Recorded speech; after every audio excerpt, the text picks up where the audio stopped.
السلام علیکم. Programme D چوک کے ساتھ میں نسیم صدیقی. پچھلے کچھ ہفتوں سے آپ نے دیکھا ہے کہ اسلام آباد جو ہے وہ سینٹر پوائنٹ بنا ہوا ہے سیاست کا. یعنی کہ کراچی سے ایم کیو ایم والے فلائی کر کے یہاں پہنچے ہوئے ہیں, چودھری برادران یہاں پہ موجود رہے ہیں. اس کے علاوہ زرداری صاحب ماشاءاللہ آپ صحت مند ہو گئے ہیں, اسلام آباد میں بیٹھے ہوئے ہیں. بلاول بھٹو زرداری صاحب یہاں پہ موجود ہیں. ویکینڈز کے اوپر وزراء بھی اپنے اپنے حلقوں میں نہیں جا رہے. ووٹ آف نو کانفیڈنس کی تو ایک بات چل ہی رہی ہے, لیکن جس طرح اس کے اندر ایک ٹوسٹ آئی ہے اور وہ کہتے ہیں نا پکچر ابھی باقی ہے, وہ والا موڑ ایک آ گیا ہے, تو بڑی انٹرسٹنگ سچویشن اسلام آباد میں ڈیولپ ہوتی جا رہی ہے. سارا دن ہم لوگ یہاں پہ کام کر رہے ہیں, جتنے بھی رپورٹر حضرات ہیں, انویسٹیگیٹو رپورٹرز ہیں, وہ کوئی نہ کوئی خبر ڈھونڈ لانے کے چکروں میں رہتے ہیں. اور آپ نے دیکھا کہ یہاں پہ تصادم والی پوزیشن بھی آ گئی. ایک دن انصار الاسلام کے کافی لوگ جو ہے وہ پارلیمنٹ لاجز میں پہنچ گئے, جس پہ کافی جو خواتین تھی ممبر اسمبلی انہوں نے اعتراض کیا, انہیں وہاں سے نکالنا پڑا. پھر پچھلے دنوں سندھ ہاؤس میں جو آپ نے تماشا دیکھا, وہاں پہ کتنے لوگ موجود تھے جو کہ پی ٹی آئی کی ٹکٹ پہ جیتے ہوئے. اس کے بعد پھر پی ٹی آئی کے کارکنوں اور 2 ایم این ایز نے جو ہے وہ حملہ بھی کر دیا سندھ ہاؤس کے اوپر. تو اس طرح کی جو اسلام آباد میں ہلچل ہو رہی ہے آج اسپیشلی, میں صرف اس پہ بات کروں گا. میرے ساتھ اسٹوڈیو میں موجود ہیں ذوالقرنین حیدر صاحب جو کہ انویسٹیگیٹو رپورٹر ہیں. Sir thank you very much. اور اس کے علاوہ سینئر صحافی اینکر پرسن ملیہ ہاشمی نے بھی ہمیں جوائن کیا ہے. میڈم آپ کا بہت شکریہ. یہ بتائیے, آپ نے خبر لیک کی تھی, شرارت کی تھی, مجھے پتہ ہے کہ یہ جی اپنا سندھ ہاؤس میں جو ہے موجود ہے کچھ پیپلز پارٹی کے ارکان, اور یوسف رضا گیلانی نے کیٹیگوریکلی آ کے انکار کیا تھا کہ وہاں پہ صرف پیپلز پارٹی کے جو ایم این ایز ہیں وہ موجود ہیں. لیکن بعد میں ہم نے دیکھا کہ وہاں پہ تو درجنوں کے حساب سے لوگ موجود تھے. آپ کو کہاں سے خبر آئی؟ اچھا دیکھیں, یہ تو 3-4 دن پہلے سے یہ وہاں پہ بیٹھے تھے. جب لاسٹ ٹائم یہ معاملہ ہوا تھا پارلیمنٹ والا, تو ان کو شاید کہیں سے اطلاع ملی تھی کہ ان کے جو اپنے ایم این ایز ہیں یا جو حمایت کر سکتے ہیں وہ حکومت ان کو دبا سکتی ہے. کیونکہ وزیر داخلہ کے بیان آ رہے تھے, وزیر اطلاعات کے بیان آ رہے تھے کہ ہم دیکھتے ہیں یہ کیسے جائیں گے. تو یہ سارے جو انہوں نے کہا یہ تو بڑا مسئلہ خراب ہو جائے گا, کیونکہ ہمارے پاس تو یہ بھی اطلاعات تھیں کہ ہو سکتا ہے ان ایم این ایز کو گھر میں ہی بند کر دیا جائے تاکہ جس دن ووٹنگ ہو اسی دن ہی لایا جائے. اور یعنی کہ پارلیمنٹ لاجز میں جو ان کے اپارٹمنٹس ہیں اس میں ان کو بند کر دیا جائے, محصور کر دیا جائے. اس میں کوئی, میں آپ کو ایک چھوٹا سا ماضی کا واقعہ بھی بتاتا ہوں. جس دن پاکستان تحریک انصاف کے سربراہ عمران خان نے اعتماد کا ووٹ لینا تھا, تو اس رات کو بھی پارلیمنٹ لاجز کو تالے لگا دیے گئے تھے. اچھا جی, تالے لگا دیے گئے تھے. کچھ افسران جو ہیں وہاں پہ ٹھہرے تھے, ان کی یہ ڈیوٹی تھی کہ کوئی بھی باہر نہ جائے. یہاں تک بھی مجھے یاد ہے کہ ایک ایم این اے جو ہے F8 میں رہتا تھا, لیکن وہ اس وقت ڈپلومیٹ انکلیو میں تھا, اس کی بھی ریکی کی گئی تھی اور اس کو وہاں سے بلوایا گیا تھا رات کو, اور اس کے گھر کی تصویریں بنائی گئی تھیں اور بھیجی گئی تھیں کہ یہ اب آ چکا ہے, یہ گاڑی بھی آ چکی ہے. ٹھیک ہے, تو یہ ماضی میں تو ہوتا رہا ہے, اس میں کوئی شک نہیں ہے.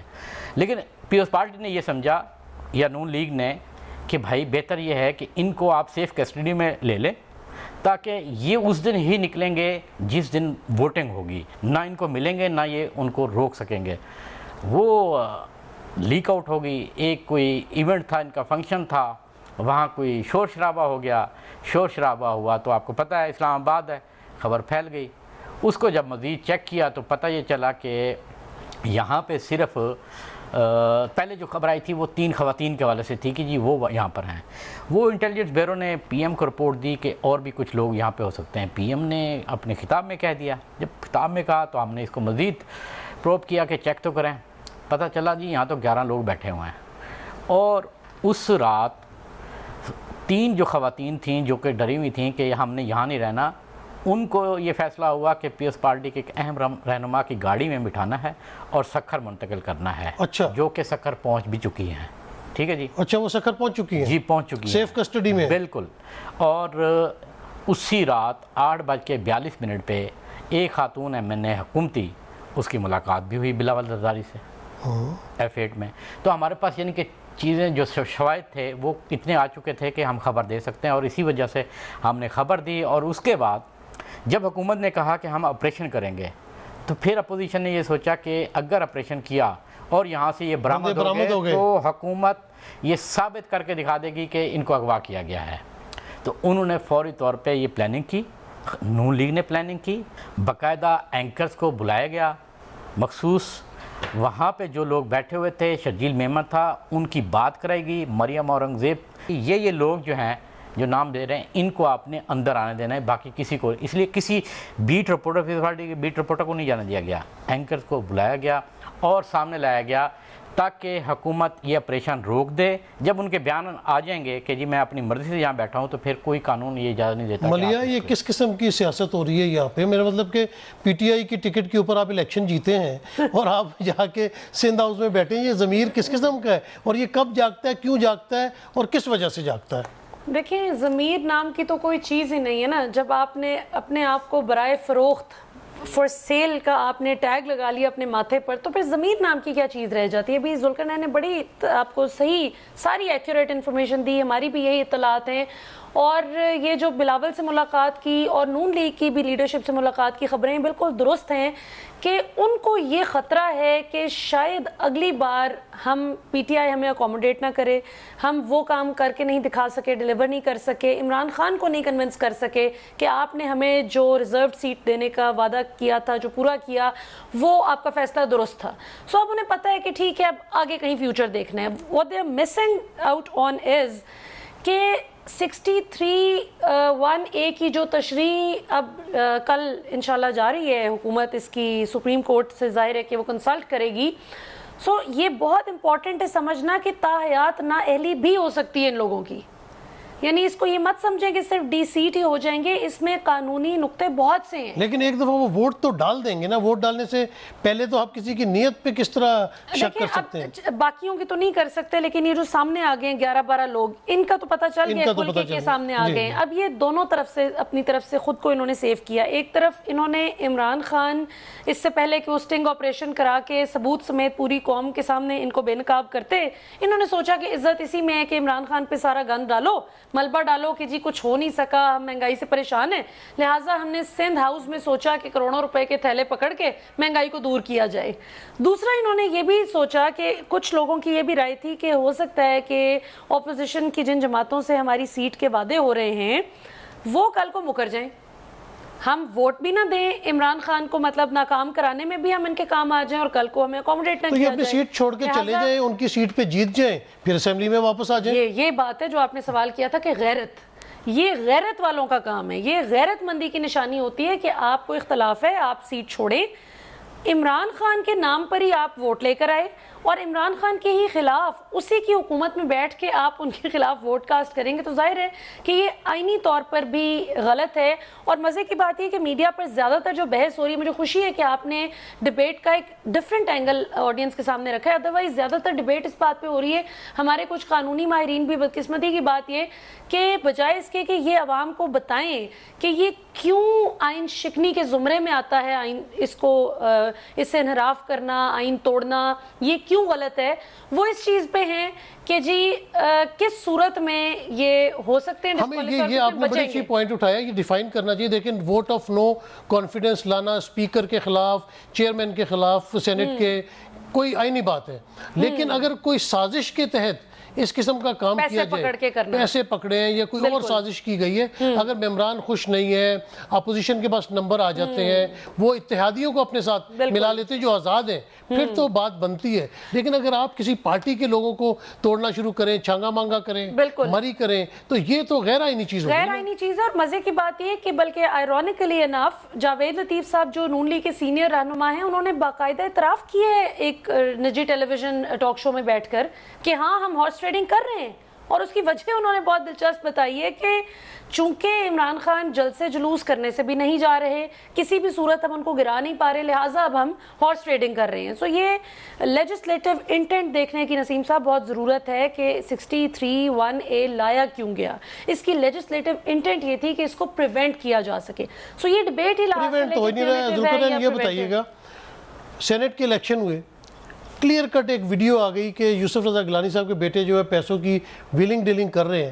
الیکشن کمیشن جب فیصلے ہی نہیں کرے گا اس قسم کی چیزوں کے، لنگر آن کرتا چلے جائے گا، معاملے بڑھتے چلے جائیں گے، تو پھر کس طرح معاملات درست ہوں گے؟ اچھا سینٹ کا الیکشن لے لیں، جب چیئرمین کے خلاف ووٹ آف نو کانفیڈنس آیا تھا، 66 نے ہاتھ کھڑا کیا تھا اور 54 میرے خیال سے ووٹ نکلے تھے، اس میں بھی نون لیگ نے کیا تحقیق کر لی؟ پی ٹی آئی کے جن لوگوں نے سینٹ میں ووٹ دیے تھے لاسٹ ٹینیور میں، عمران خان نے 40 لوگوں کو فارغ کیا تھا. نون لیگ جو دھاندلی کا شور مچاتی ہے اس نے تو کچھ نہیں کیا ان لوگوں کے ساتھ جنہوں نے سینٹ میں ان کے خلاف ووٹ دیا. دوسرا، الیکشن کمیشن کیوں اتنے ڈیلیز کرتا ہے؟ سر دیکھیں، آپ نے میرے دل کی بات کی ہے. جب چیئرمین سینٹ صادق سنجرانی سب سے پہلے چیئرمین سینٹ بنے، اس وقت کیا ہوا تھا؟ آصف علی زرداری صاحب نے کیا کیا تھا جب بلوچستان کی حکومت ہٹا دی تھی؟ نون لیگ کا دور تھا، اس وقت بھی یہی تھی، ہارس ٹریڈنگ تھی، پیسہ چل رہا تھا. پھر اس کے بعد دوبارہ جب یہ ہوئے تب کیا ہوا؟ پیسہ چلا، چیئرمین سینٹ کو اپوزیشن کے بھی ووٹ ڈل گئے، تب کیا تھا؟ سر بیسیکلی بدقسمتی سے ہمارے ہاں سیاست مفادات کی ہے. یہ نعرہ ختم ہو گیا ہے سیاست عبادت. یہ صرف عام عوام کو یہ ڈگوسلے دینے کی باتیں ہیں، کچھ نہیں. سب اپنے اپنے مفادات کے لیے بیٹھے ہوئے ہیں، ٹھیک ہے؟ وہ پیپلز پارٹی ہو، نون لیگ ہو، پی ٹی آئی ہو. مجھے یہ بتائیں، میں کل دیکھ رہا تھا شہباز گل صاحب کو کہ وہ ان کو کہہ رہے تھے اپنا ایک جو رمیش کمار کو کہ جناب آپ تو کینسر کی جعلی ادویات کے لیے آئے تھے. بھائی مجھے یہ بتائیں، آپ اس کیوں خاموش بیٹھے رہے؟ آج جب وہ اینٹی ہو گیا ہے، آج آپ کو یاد آ گیا ہے. تو سیاست ہمارے ہاں مفادات کی رہ گئی ہے. آپ نے پیسوں کی بات کی. میں بریک کے بعد جو ہے نا وہ ایک سوال رکھوں گا کہ میں اگر 40-50 ہزار لاکھ روپے آپ کے اکاؤنٹ میں ٹرانسفر کر دوں تو سانو بینک تو فون بھی آنے شروع ہو جاندے نے، لیٹر بھی آنے شروع ہو جاندے نے ہیں.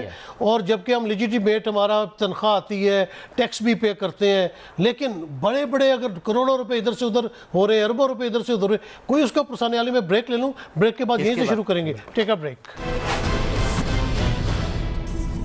Welcome back. ملیہ یہ تو بتائیں ذرا، ہم تو 10,000 20,000 لاکھ روپے ہمارے بینک سے جانے لگے تو وہ سٹاپ لگا دیتے ہیں، اور جب یہ اربوں روپے کی ہیرا پھیری ہو رہی ہے، کروڑوں روپے ایک دوسرے کو دیے جا رہے ہیں، ادھر کوئی پرسانے حال نہیں ہے. میں صرف 30 سیکنڈ آپ کے 30 سیکنڈ صرف.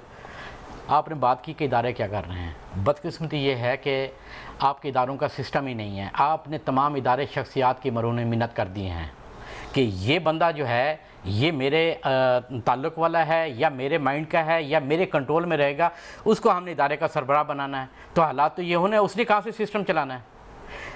اگر سسٹم کے تحت آپ تعیناتیاں کریں، سسٹم کے تحت لوگ اوپر آئیں تو آپ کا اداروں کا سسٹم ٹھیک ہو جائے گا اور ادارے کام کرنا شروع کر دیں گے. ملیہ دونوں سوالوں کے جواب دے دیں کہ ایک تو پہلے جو ہمارے پہ الزام لگتے ہیں پیسوں والی. بالکل. دیکھیں بات یہ کہ اس کا جواب نا زرداری صاحب بہت سال پہلے دے چکے ہیں ایک انٹرویو میں. انہوں نے کہا کہ اگر کسی فالودے والے یا پاپڑ والے کے اکاؤنٹ سے اچانک سے صبح وہ اٹھتا ہے اور اربوں روپے نکلتے ہیں تو وہ اس کا مسئلہ ہے، وہ جواب دے، میں کیوں دوں؟ صحیح بات. وہ کیوں دے بھی جواب ان کے اکاؤنٹ سے وہ جواب دے، میں کیوں دوں؟ تو کہنے کا مقصد یہ کہ جب خدا کا خوف نہ رہے تو یہ چیزیں عام ہو جاتی ہیں. اور یہ قانون اس ملک میں نسیم صاحب غریب بندے کے لیے ہے.